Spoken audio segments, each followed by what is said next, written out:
year is 1917. America has declared war on Germany, and citizens rejoice in the streets.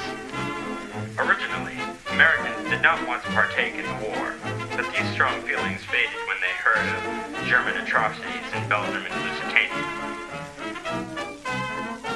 Unemployment declined from 7.9% to 1.4% because many men were being removed from the labor force and drafted into the war.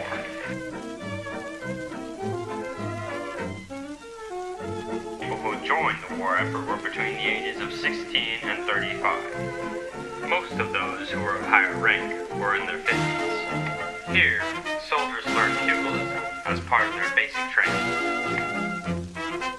Many who joined the war did not even dream of fighting.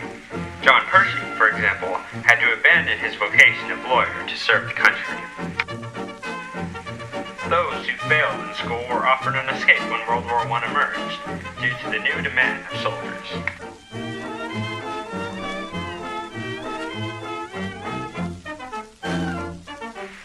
Hard workers like Alvin C. York had to leave the position of family supporter to fight.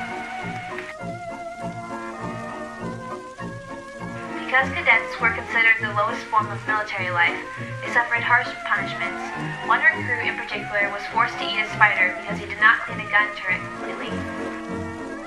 Why am I so low? Pestilence and disease thrived in the trenches.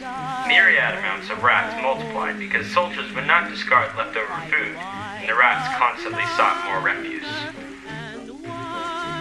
Short periods of time when there was no combat provided time for the men to restack sandbags and fortify their positions.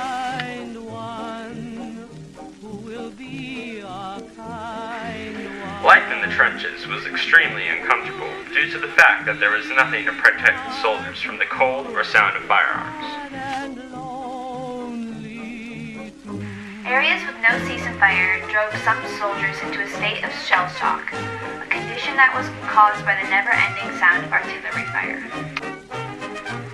Countless amounts of first recruits died on the first day of combat. Soldiers who attempted to abandon their position ran the risk of a court-martial or the death penalty. The men suffered through multiple poison gas attacks, sniper ambushes, ennui, and revolting food.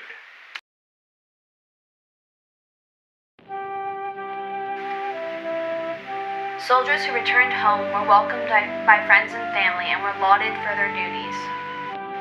By the end of the war, 117,000 soldiers had died.